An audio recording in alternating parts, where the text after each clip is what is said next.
మన సంస్కృతి, మన సాంప్రదాయాలు ఎప్పటికీ మనతోనే ఉండాలి.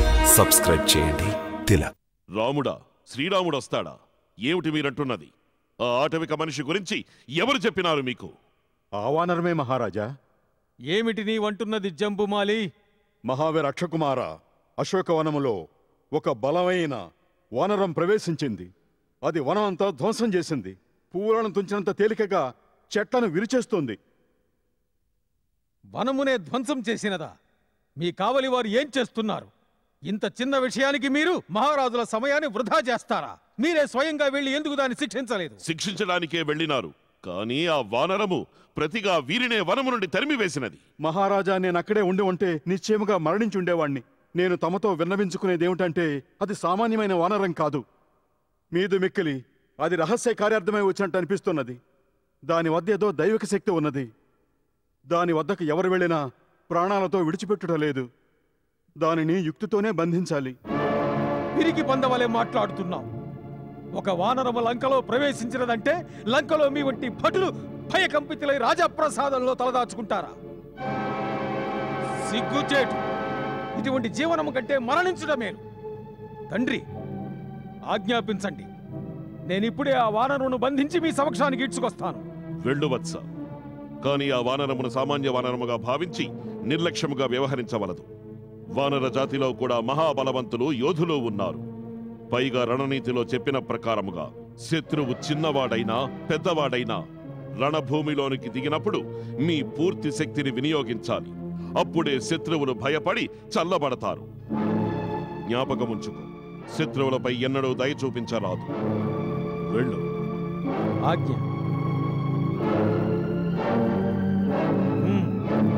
పద.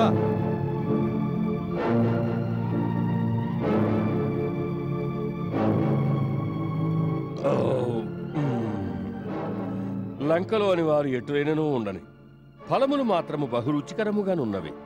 కడుపారా ఆరగించితిని, ఆనందముగా ఉన్నది. ప్రభువు శ్రీరామచంద్రుని వద్దకు వెళ్లే వరకు ఆకలే వేయదు. చాలా దినములు స్థిమితముగా ఉండవచ్చును.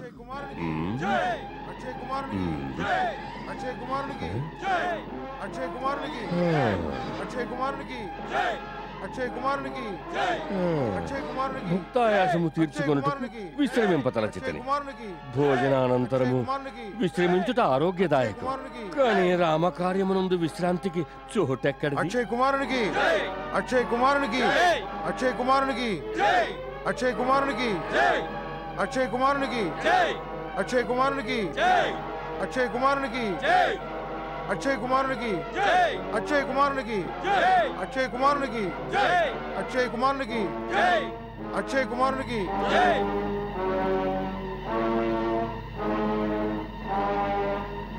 నీవేనా విలక్షణ వానరము? జై శ్రీరామ్. నీవేనా మా వనమును ధ్వంసం చేసినది? నీవేనా మా సైనికులను హతమార్చినది? ధ్వంసం చేయుటకు నేనెవరిని, హతమార్చుటకు నేనెవరిని? పువ్వులు వికసించి ఫలములవుతాయి, పరిపక్వత చెంది రాలిపోతాయి. ఓ, వానర జాతి వేదాంతము పలుకుచున్నది. తుచ్చ వానర, నీ జీవితము కొమ్మన పండి రాలిపడి మట్టిలో కలిసిపోయే సమయం ఆసన్నమైంది. సుస్వాగతం. నీవు నీ మనోభీష్టాన్ని నెరవేర్చుకో వీరాధివీరా. సైనికులారా, పట్టి బంధించండి.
జై శ్రీరామ్.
లేదు.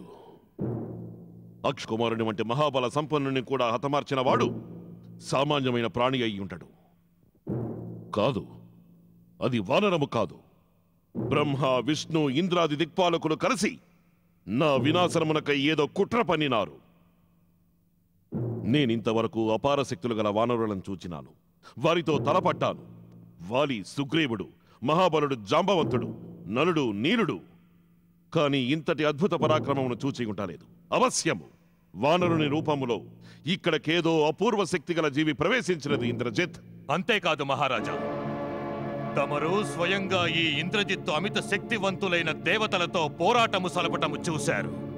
సామ, దాన, భేద దండోపాయములతో సహా సర్వశక్తులు శత్రువులపై ప్రయోగించి జయించినాను. నేడు హనుమంతుడనే ఒక వానరుడు త్రిలోకములలోని అపార శక్తిని, శౌర్యాన్ని సాక్షాత్తు మూర్తీభవించుకుని వచ్చాడు. అయినను మేఘనాథుడి ఇంద్రజిత్తుపై విజయం సాధించడం అసంభవం. సోదరుడు అక్షయ్ కుమారుని మరణానికి ప్రతీకారము తీర్చుకోవాలని నా రక్తము ఉరకలు వేస్తున్నది. తమరు అనుజ్ఞనివ్వండి మహారాజా. మాకు బాగా తెలుసు ఇంద్రజిత్. ముల్లోకములలోనూ నిన్ను ఎదిరించే శక్తి ఎవరిలోనూ లేదు. నీవు బ్రహ్మదేవుని ఆరాధించి బ్రహ్మాస్త్రమును, శస్త్రాస్త్ర ప్రయోగోపసంహారములను నేర్చినావు. ఇంద్రాది దేవతల సైతం నీ ముందు నిలబడలేరు. దేశకాల జ్ఞానములను సంపాదించిన వారిలో నీవు శ్రేష్ఠుడవు. నీ తపోబలము, అస్త్రబలము, పరాక్రమము మాతో సమానమైనవి. ఏ కార్యము నీకు అసంభవము కాదు. ఆ వికృత వానరుని ప్రతాపమును, పరాక్రమమును గమనించి దాని ప్రకారముగా నీ శక్తిని ప్రయోగించు. నీవు చక్కని యుక్తిని పన్ని ఆ వానరమును వశం చేసుకునవని. అటులనే జరగగలదు మహారాజా.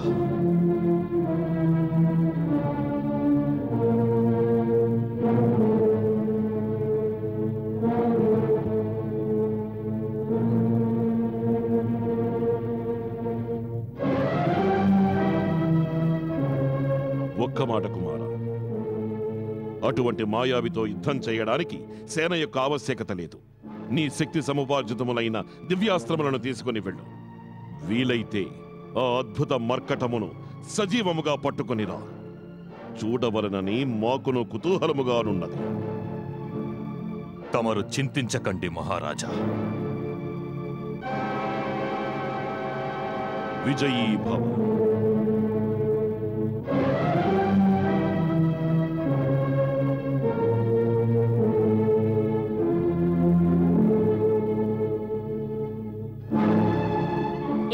నీతో సీతతో మాట్లాడడానికి వచ్చిన ఆ వానరుడెవరు? ఆ వానరుడు మహారాజు కుమారుడు మహాబలుడు అక్షయ్ కుమారుణ్ణి హతమార్చాడు. మహారాజు అతన్ని ప్రాణాలతో వదిలిపెట్టాడు. మమ్మల్ని కూడా దండిస్తారు. మేమంతా ఇక్కడుండగా ఆ వానరుడు ఈ అశోకవనంలోకి ఎలా వచ్చాడు?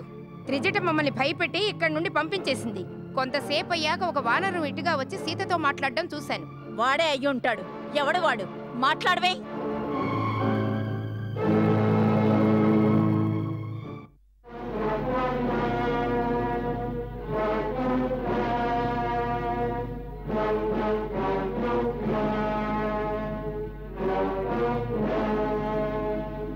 జై శ్రీరామ్.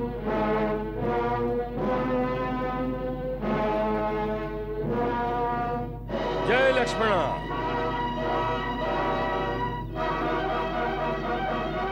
జై సుగ్రీవ. జై లంకేశ్వర.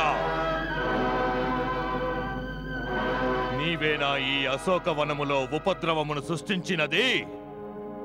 ఉపద్రవమును నీ సైనికులే సృష్టించినారు. నేను కేవలము నా క్షుద్బాధ తీర్చుకొనుటకు ఈ వనములో ఫలములు అరగింపవచ్చితిని. ఆకలి వేసినదా?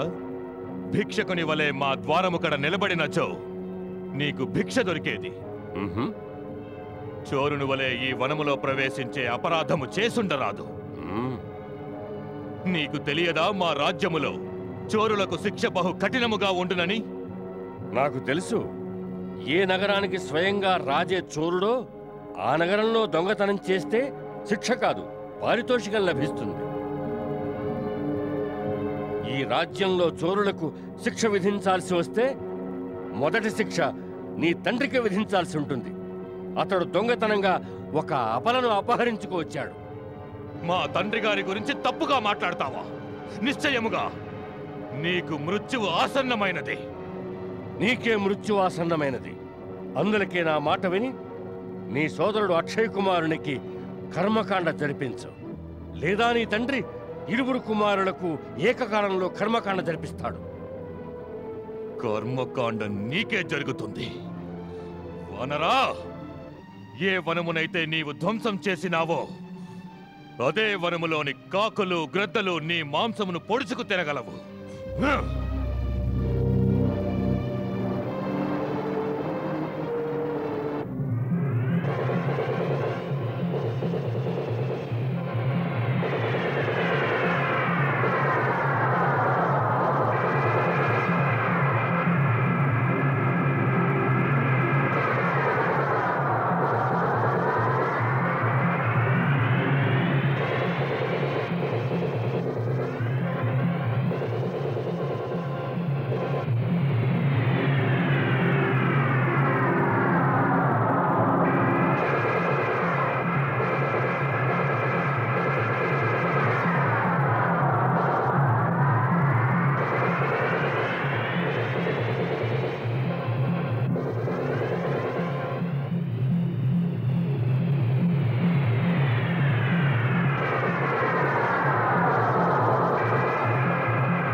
మహారాజు లంకేశ్వరులకు జయము.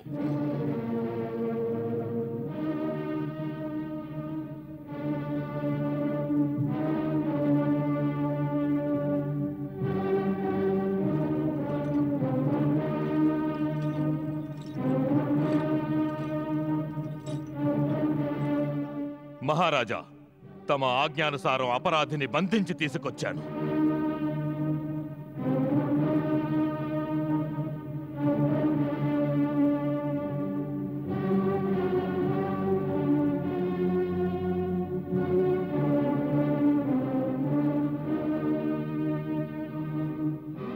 వత్స మేఘనాథ, మేము నీ నుండి ఆశించినదే జరిగినది. నీ పరాక్రమము సంస్తుతి పాత్రము. ఇదంతయు తమరి ఆశీర్వాద బలమే మహారాజా. వత్స, మిక్కిలి సంతోషముగనున్నది. ఆశీనుడవు కమ్ము.